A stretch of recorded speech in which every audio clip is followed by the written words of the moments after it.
Welcome to Carolina Breast Friends YouTube channel. Tonight we are joined by Sarah Cochran and we are talking about co-survivors. So for Carolina Breast Friends, the term co-survivor is anyone that is a partner with you on your cancer journey, whether you're spouse, partner, child, family member, or best friend, whatever that looks like. A co-survivor, to us is anyone that is on this journey with you. So we are going to do this in an interview style tonight and ask questions back and forth and have some crowd interaction. So Sarah, what does the term co-survivor mean to you now that we have our definition in? Well, thank you for having me. I'm excited to have this conversation tonight. I think that just the topic of co-survivor it's so under spotlighted, and I believe that I've been a co-survivor twice and then a survivor myself one time, and I would by far rather be the survivor. It is very hard to be the co-survivor. It is all of the angst and none of the agency. And I could imagine, like, if you could imagine, like, you've got your survivor and they're on the motorcycle and there's like the sidecar, and that's where the co-survivor is, and they're in the same environment, they're in the same storm, they're having the same experience, but they're not driving the car. They're just the passenger but still having the same experiences. And people they become, to other people, they're quite invisible often. So when people are asking, like, oh my gosh, how is the survivor doing, how is the every once in a while they'll ask about you, but you feel guilty saying, like, it's really hard. Well, no one's saying it's really hard. So I'm really glad that we're having this conversation, Mhm. because to me, the co-survivor is somebody who's riding shotgun in the same storm, having the same weather, going through the same very similar struggles, not the same, but very similar struggles, but they're just along for the ride. It's a really tricky position to be in. Mhm. Mhm. Why is it important to talk about the emotional weight of being a caregiver or someone supporting a person? I think when we name something, we validate that. And I think that the co-survivor is often seen as invisible and not validated. I remember talking to a neighbor of mine whose husband was dying of cancer, and we were offering to do some healing touch, was like an energetic experience for her. And she said, I'm afraid if I lie down, I'm not going to get back up. And I think that's a very powerful and possible true statement for really close people. Like, you are on, um you're on.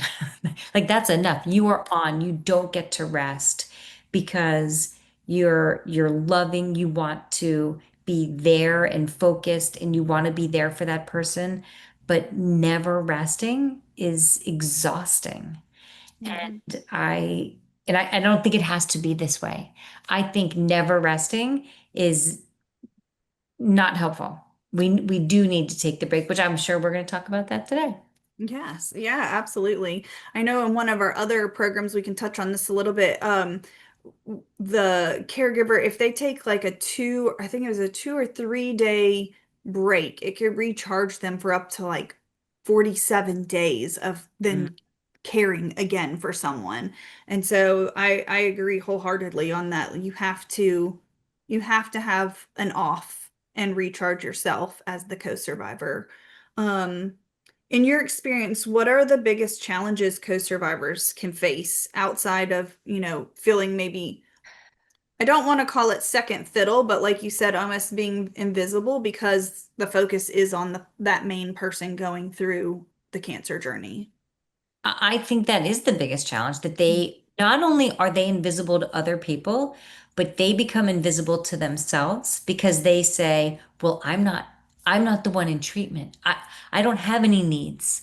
I couldn't possibly have needs. I can't tell you about my sore throat or my hurt ankle or my bad knee or how exhausted I am because I'm not experiencing the treatment or going through, or I'm not going to I'm not at the end of life, all the things that people think. It's like that feeling of guilt that they're also carrying, which stops them from taking care of themselves. I think that's the biggest problem is that they don't feel empowered to take care of themselves or honor their needs in any way. Hmm. Hmm. I know when we were pre-talking about this conversation, we talked about how having a list for specifically the survivor needing help, but when they're being bombarded with questions and asked, they may not know exactly what they need help with. Do you think it would be important or beneficial for a co-survivor to have a list of things that they may also need help with outside of caring for the person going through their journey?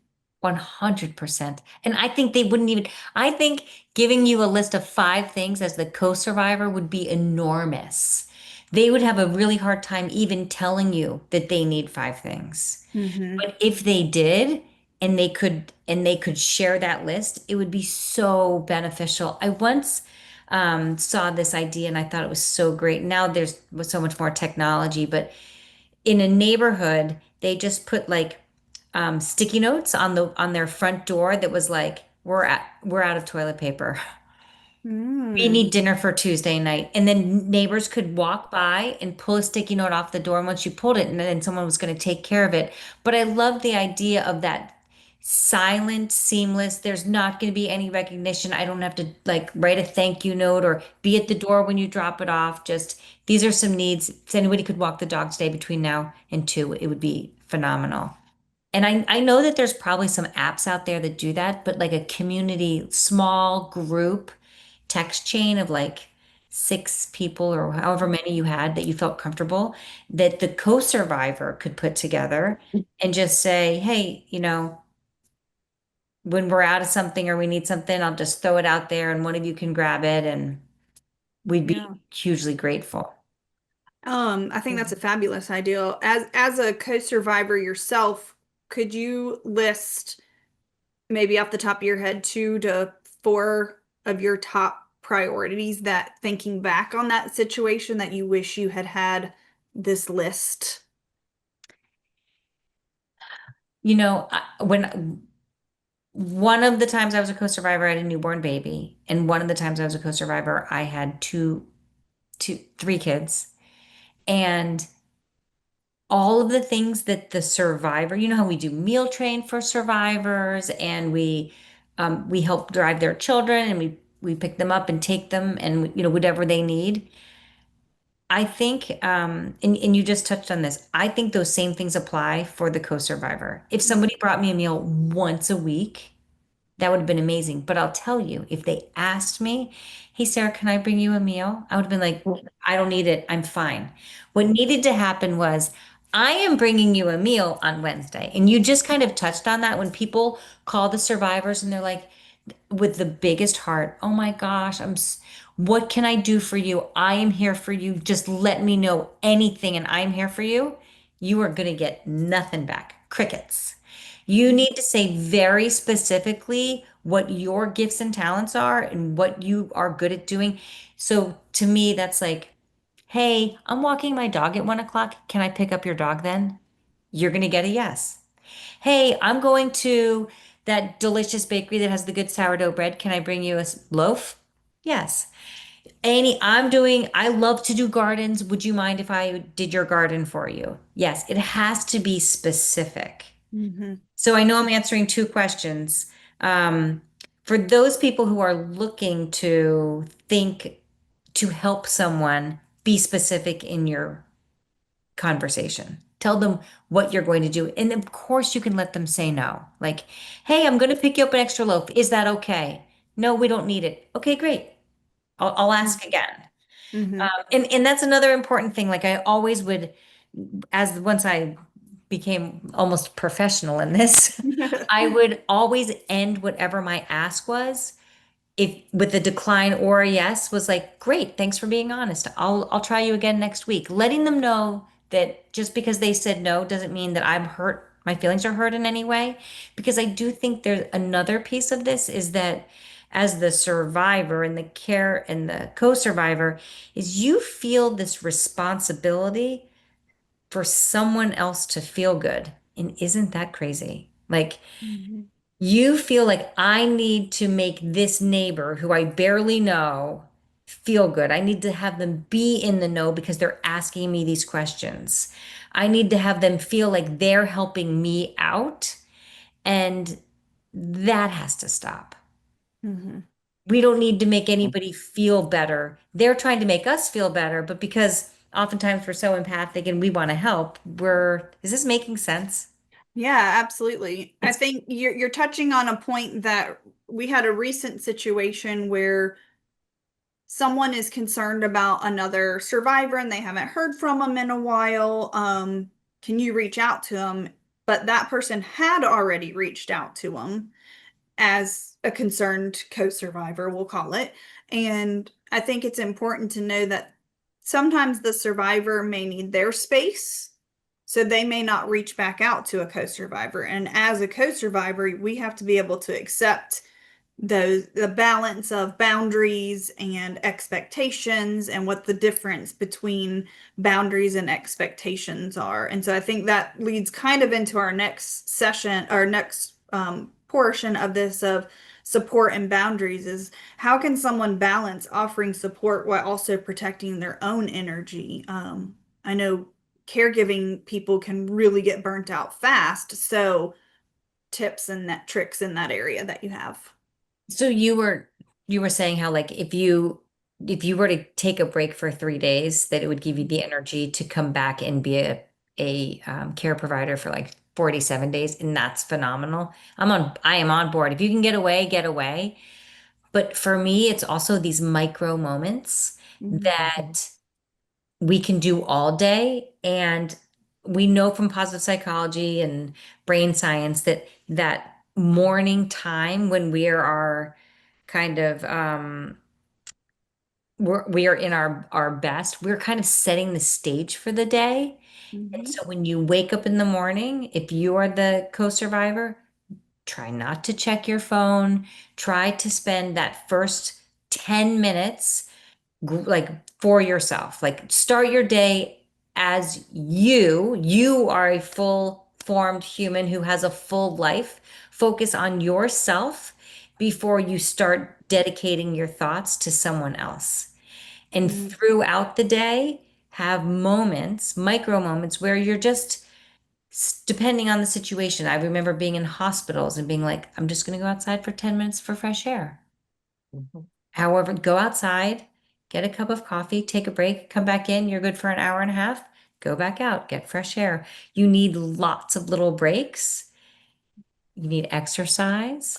Um, so I know the question was about boundaries for yourself. Mhm. I'm going to answer this with knowledge that I didn't have at the time, but in knowledge I have now, and it's available to everybody, but they need to tap into it.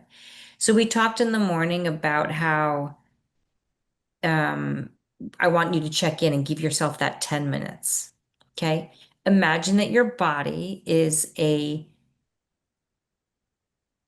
just call it a thermometer. Okay. You check in with your thermometer, you realize where you have tension, and you give yourself like a baseline. This is my body at ease. This is my body at peace and ease. And throughout the day, you check back in with your system. And when you find that your shoulders are jacked up and your chest is tight and you've got a pain in your back, that's your thermometer saying you need to take a break. So we have this as our knowledge base, but we're so quick to ignore it because the preferences and the needs of other people are so much louder than our own. But when we're a care provider, if we could listen to our own needs and our own micro preferences a little bit, it would go a long way. Mhm. Mhm. I agree. I had to do a 10-minute meditation moment one day this week, had a stressful moment, and then I was like, I just need a 10-minute like reset. And it completely changed my afternoon, and I was able to refocus and get back to being productive on what I needed. So those micro breaks are Are enormous. 100% needed. And whatever that is for you, I mean, I'm a non-judgmental, whatever regulates your nervous system. If it's gardening, if it's playing an instrument, if it's coloring, if it's getting on Instagram and Netflix, I don't care, but regulate that nervous system periodically throughout the day. Hmm. Hmm. So what are some healthy boundaries that co-survivors can set without feeling guilty? This is so um I'm assuming that the request is coming from the survivor, the patient in that question. Yeah, I think so. Well, I think it would be coming more from the co-survivor saying what can I do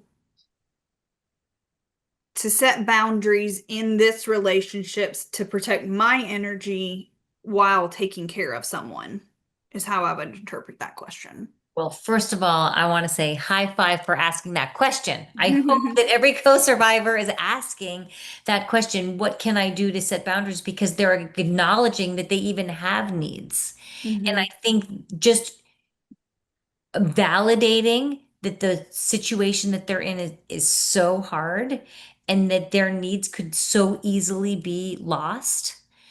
And then having language that makes them feel good, that's like, hey, I can't do that for you right now. I'll let you know when I can. Like, I want to help. I'm here for you. How about in 2 hours? Hmm. So the language that lets that other person know that their needs have been heard and they will be met. But in this moment, that the co-survivor also has needs, and that the two lives could. Sorry, can you hold on 1 second? I've got Timothy calling. Can you mute me 1 second, Ashley? Yeah. Okay, hold on.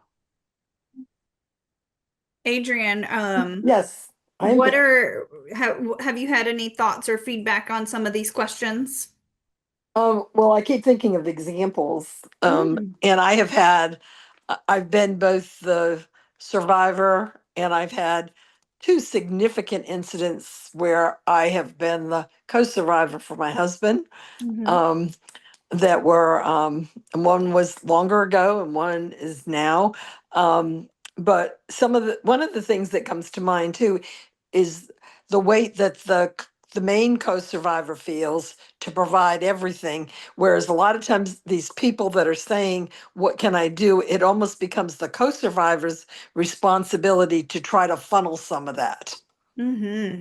Yeah. from does that make sense the way I said it? Yeah, almost how does the co-survivor create some boundaries for the outside co-survivors funneling to either you or the survivor themselves, right? Like, And also for meeting their needs, because it's like the main co-survivor seems to assume most of the emotional and physical, whether it's accumulating stuff, serving meals, getting the stuff together, getting the medicine, getting to appointments, all those kind of things.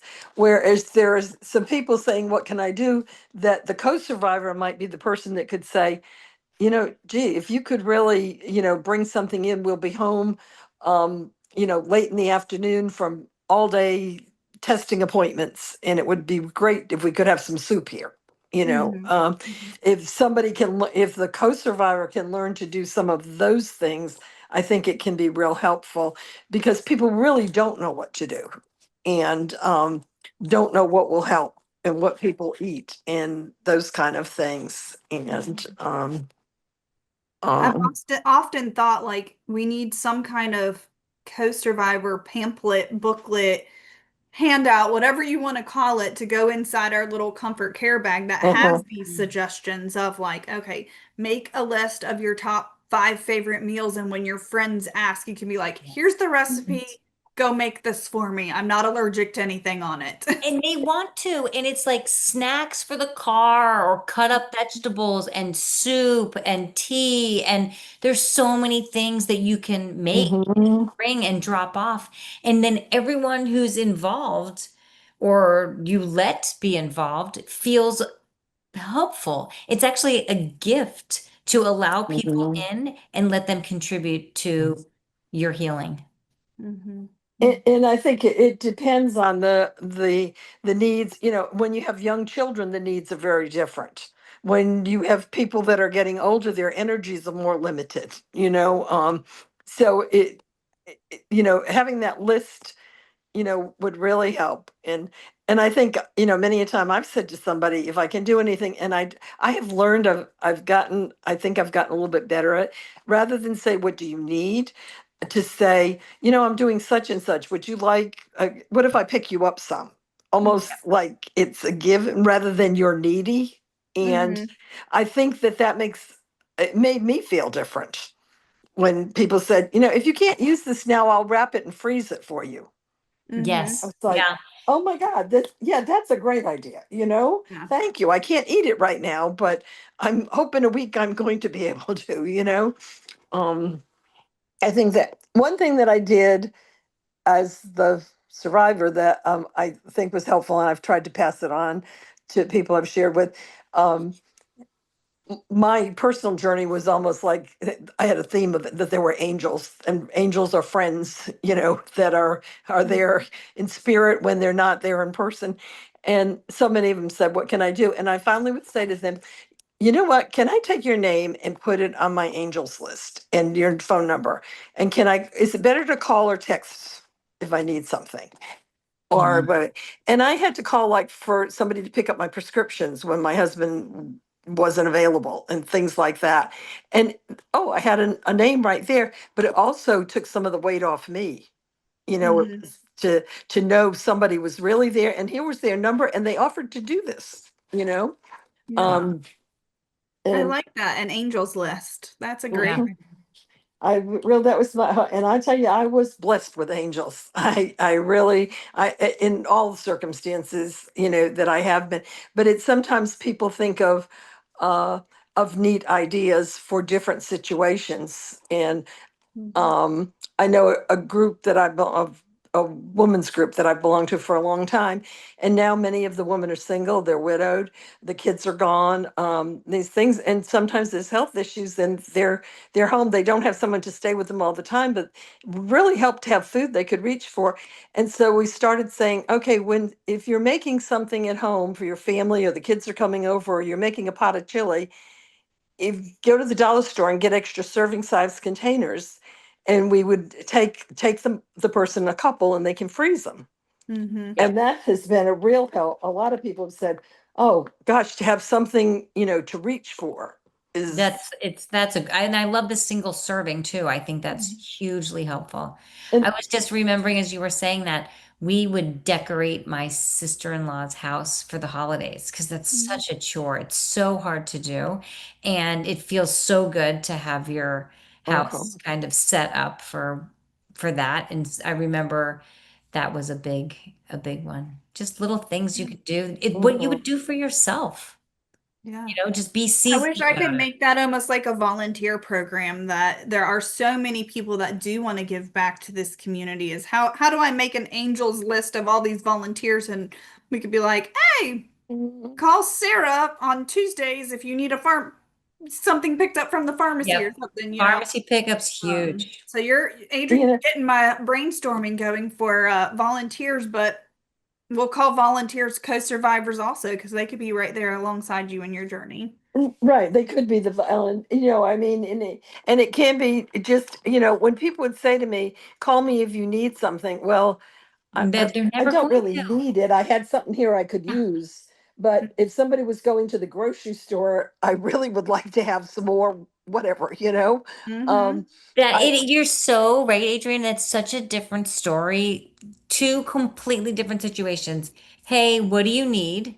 mhm, Nothing. Hey, I'm on my way to the grocery store. What do you need? Oh, mhm, here's the list. It is so drastically different from mhm, the survivor's standpoint and the co-survivor standpoint when other people are asking the co-survivor, like, what does the house need or what does the mhm, patient need? It's Mm-hmm. no one wants to be in need. But if you're right. on your way, we could use this. Right. Right. Right. I don't know. Actually, maybe one way we could do that is and it wouldn't have to be maybe even just a huge sheet, but some sample things like instead of saying, calling and saying, what do I need? Say, I'm on the way, I'm doing errands today, I'm going to be out for 2 hours, I'm going to be at the grocery store, the drugstore, and this, could I pick up, a treat for you? Right.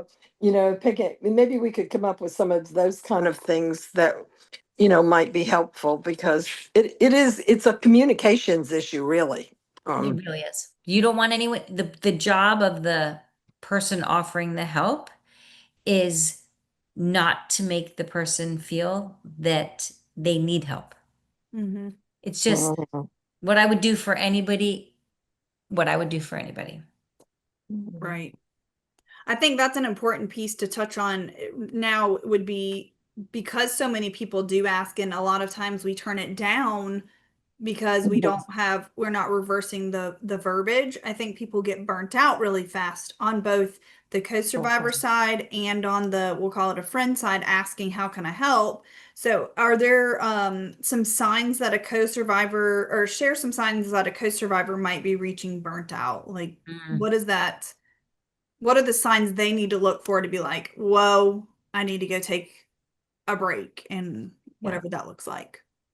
Um, I think they probably know. We all know what a dysregulated nervous system feels like, but you're snappy. You're feeling like I'll tell here's probably the one that everyone's doing, and this is probably a really big sign when everyone's like, "How are you?" and you say fine. mhm, If you're saying fine, you're probably not fine. Like fine's a four-letter word in my opinion. And so just being a be as aware as you can be of your emotions, your reactions when you find yourself short-wicked and being more reactive than not. It's you're probably going to have your sleep affected. And so you're going to have that extra piece of tiredness. Um, when you're putting when you're not staying in your typical routine. If your typical routine is, I have coffee and then I exercise, and your routine is going to change, but when you're giving up your routine, you're giving up these habits that are what keep you healthy and with a strong immune system, then there needs to be a change. Then you're getting burned out. Mm-hmm. Hmm. Let's move into some practical strategies then. What are some simple daily practices co-survivors can use to recharge themselves? I know I touched on, I did a 10-minute meditation. I know that's not for everyone. And so what are some other tips that you've done? Well, I would say whatever feels good. Whatever you do that feels good. If you like to swim, if you like to walk, if you like to run, if you like to go to the SPCA, like any of those things, whatever feels good for that individual person. But it's really hard for me not to lean on mindfulness, just like what you were saying. Like Mhm. breath work is known to calm our nervous system. Connection to other people, reach out to a friend. And I just was um talking to actually my daughter about this, and I wrote about this in the book Grit and Grace. But when we, from the very beginning, have a connection with someone outside of our experience, we let a friend in and they know from the beginning what's happening, then I'm more likely to answer the phone and I'm more likely to call them and be like, long day, it was horrible. I'm exhausted. I need a Netflix show. Got any suggestions? Great, goodbye. When we haven't let someone in from the beginning, Mhm. we won't do that. mhm. Yeah. So we really need to let someone in from the beginning. So I'm just going to review a little like breath work, whatever it is that makes you happy. Like you like to cook, you like to play guitar, you like to swim, letting somebody in. I lean on gratitude very heavily Mhm. because when we are facing adversity, we already have the predisposition to survey our environment to see what's going wrong.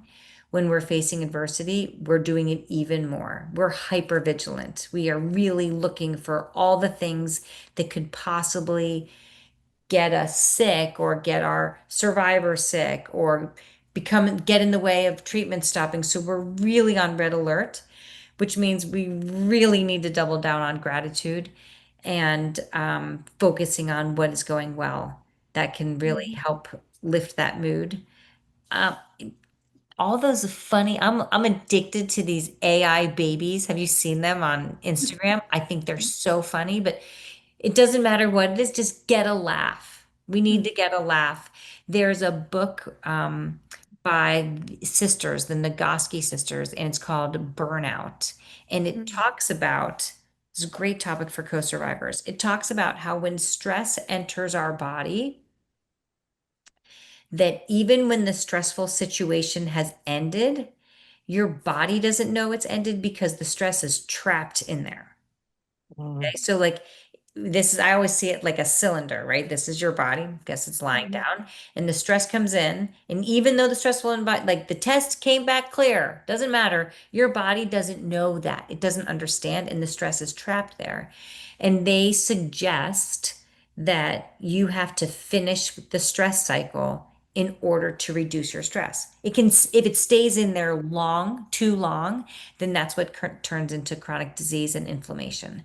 So there's 7 ways, and I'll give this a shot, but it's breath work, it's physical touch like a hug, laughing, crying, art, exercise.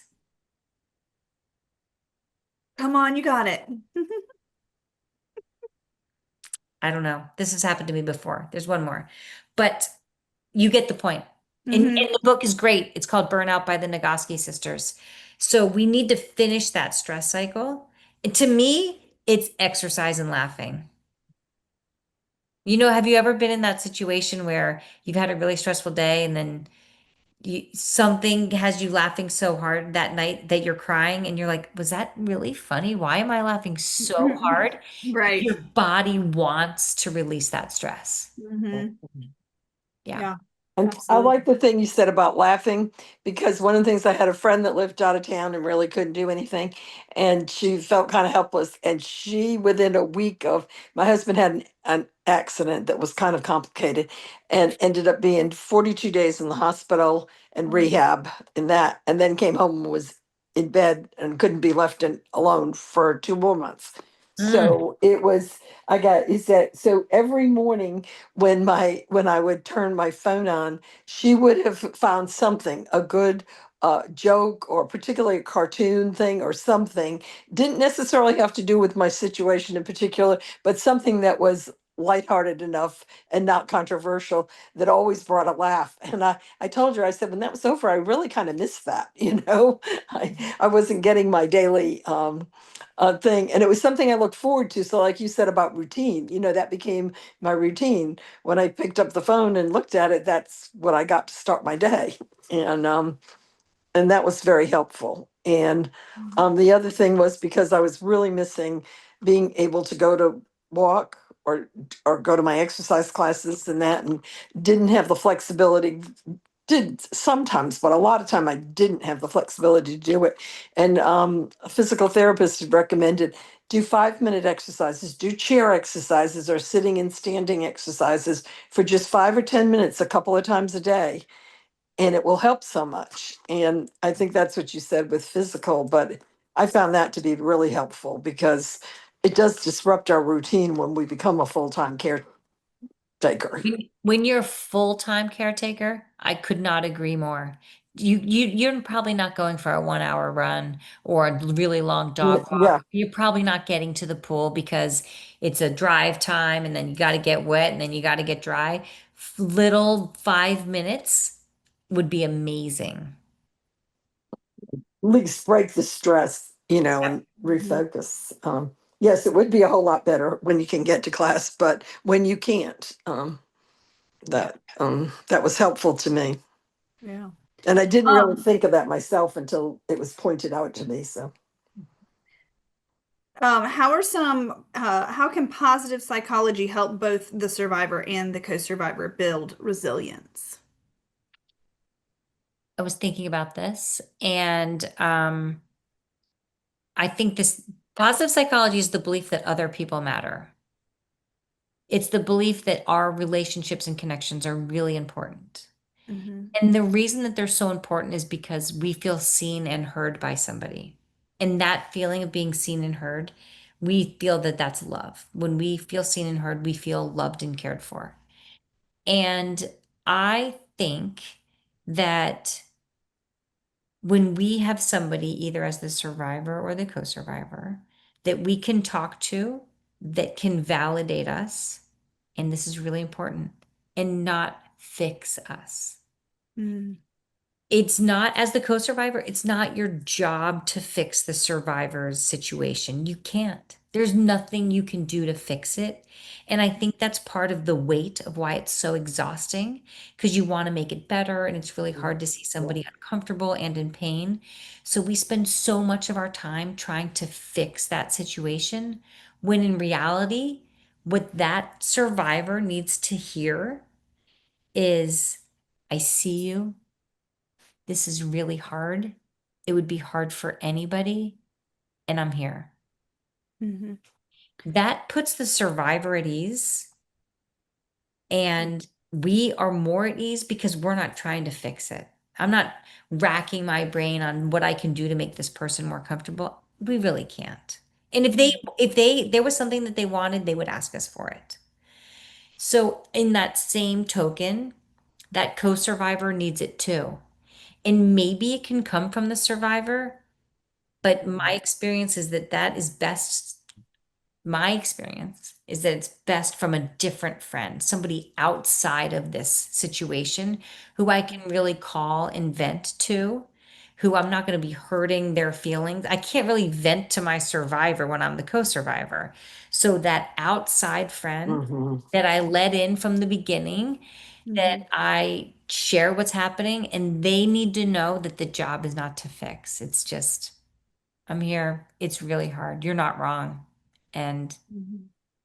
the end, if that makes sense.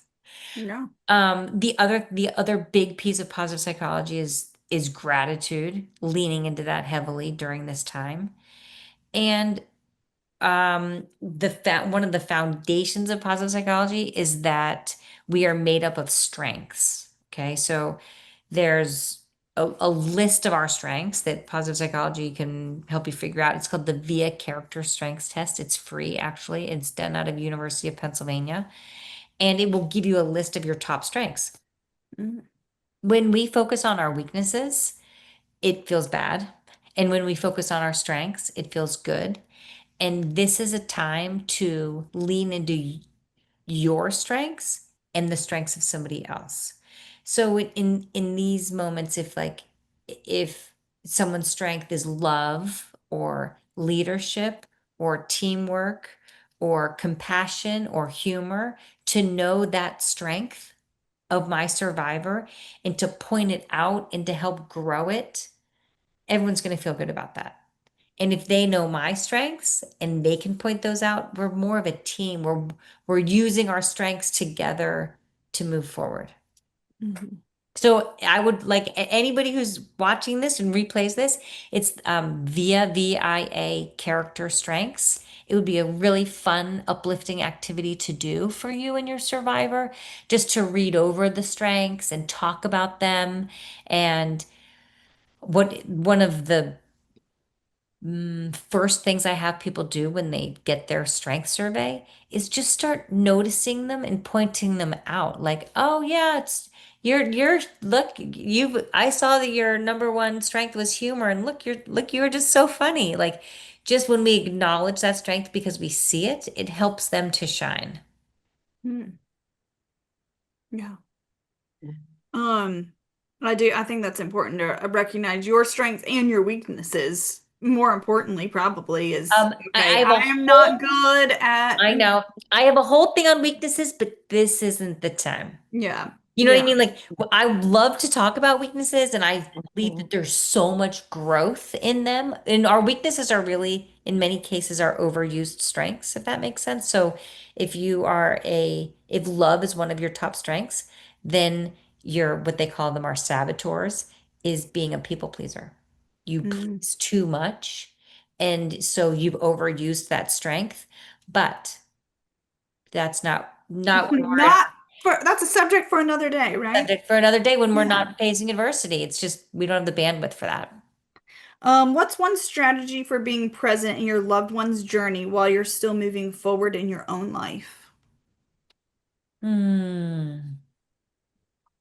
Remembering that you need to continue to move forward and that is the idea is this, that if someone is drowning in the ocean and I jump in the ocean to save that person, then who is saving who? Mhm. Nobody. If somebody is drowning in the ocean and I am on land as a lighthouse, then I'm serving a purpose. And I know that that analogy is like a little far-fetched, but we need to stay in a place of strength and love and light. And we can only do that by staying in our not being out of our lane too much. Mhm. Over loving, over caring, over worrying, over empathizing takes you out of your power. It takes you out of your lighthouse. So we need to find that balance of we are a resource when we take breaks. I remember that when my husband, he was in the hospital for like, no, 3 weeks or a month or more. He was having a bone marrow transplant. And I wanted to go in and sit by his side all day, but I would literally go in and sit by his side all day and cry. Like, who is helping who? I'm Mhm. not lifting this man up at all. He was like, go home, take a shower, go to the park, take care of the baby, go for a run. What he would have loved is for me to fill myself up and come sit by his side for an hour or two and be like, this is what's happening in the world. I ran into this neighbor. This is what the baby did. This is what I had for breakfast. This is, you know, just come in with light. Mhm. Mhm. So it's a really hard. I know all of the. I feel like I know all the pit holes for this. We want to stay by their side and we want to be right there, but we are more helpful by staying in our power, staying as a lighthouse and shining a beacon of light than jumping in the ocean and drowning with them. Mhm. I think that, and I don't know, it sort of ties in, it ties into to other things you said, but what keeps hitting me is how much the co-survivor has to be a communicator with the rest of the resources that might be available to them.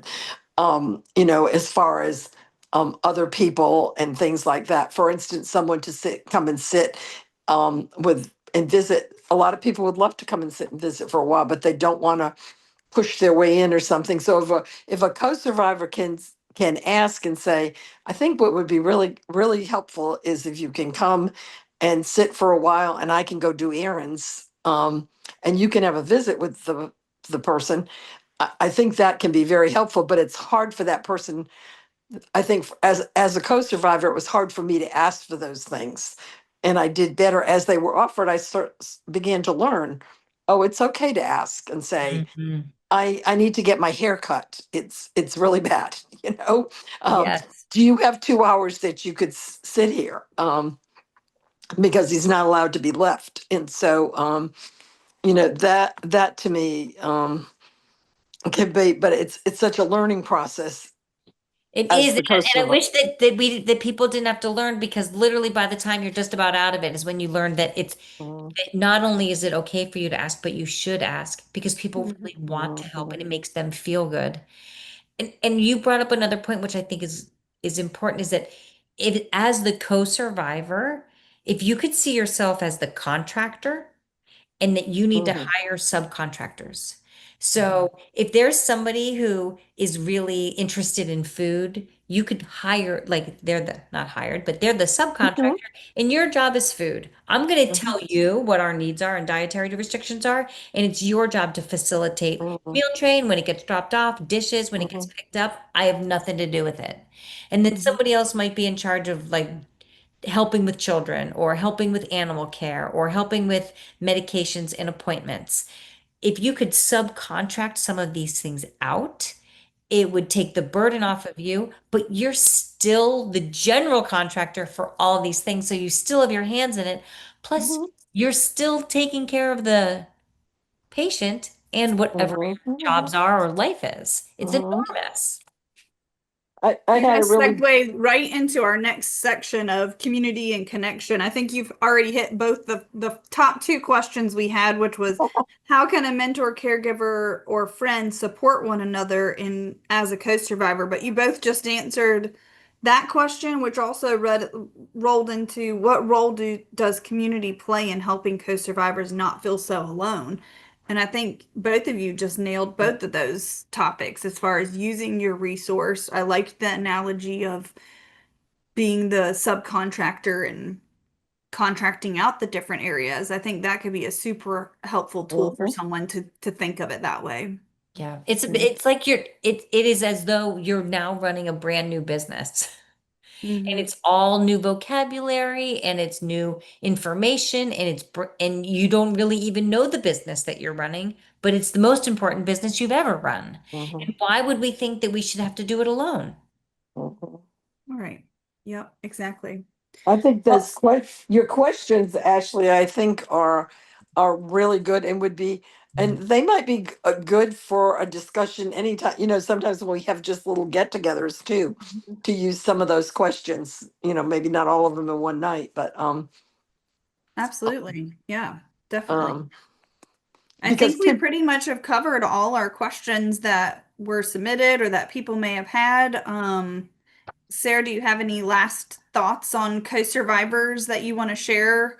Um, and or I, Adrian? I think I do, and I am going to say something that it's really I think it's important is that you as a co-survivor really need to take care of yourself. And I think that it is a moment of prevention for you. Nobody wants to have dis-ease. And when we need to really be mindful of our own needs, because when we forget them for 6 months, 9 months, a year, or even longer, then those unmet needs will wreak havoc in your body. And I don't want that for anybody. You really Mhm. need to take care of yourself. Absolutely. Adrian, do you have any last thoughts? oh, and I think this makes me it really brings up other things to me about even dealing mentor things now, offering to someone that I'm mentoring for. But just the wording and the perspective, I think, is important. So it sort of ties back to the last session we did, even though being the co-survivor in the household is a little bit different. I think the questions are excellent and hold a lot of room for thinking. I have more ideas. I like having the thought-provoking conversations. So thank you for joining us for this. And if you're watching later on and may have questions that arise in regarding to co-survivors, you can always shoot us an email at cbf@carolinabreastfriends.org. So thank you guys so much for joining us. Thank you, Sarah, for leading the discussion and Yeah. answering all these great questions we had, and Adrian for participating tonight. Thank you, and Thank I you, will ladies. pass it on that this was a very good experience. So I look for it, and I have gotten some of your stuff uh communication through email, Sarah, through your Oh, stuff. the Heron's perspective or a Yes, Substack or both. Yeah. yes. Great. And Glad to hear. so, thank you. And I read very slowly. I read short portions at a time because I have a vision issue. So I read in small segments. So I do appreciate getting that kind of stuff because it's something I can deal with, whereas a book is hard for me. Yes, and the Heron's perspective is really short. It should be like a 5 minute Yes, read. So that's great. Glad to hear. that's a real good refresher, for perspective too. So Yeah, Yeah. great. All right, thank ladies. you. Well, thank you. I hope you have a great evening. And yeah, Thank thank you.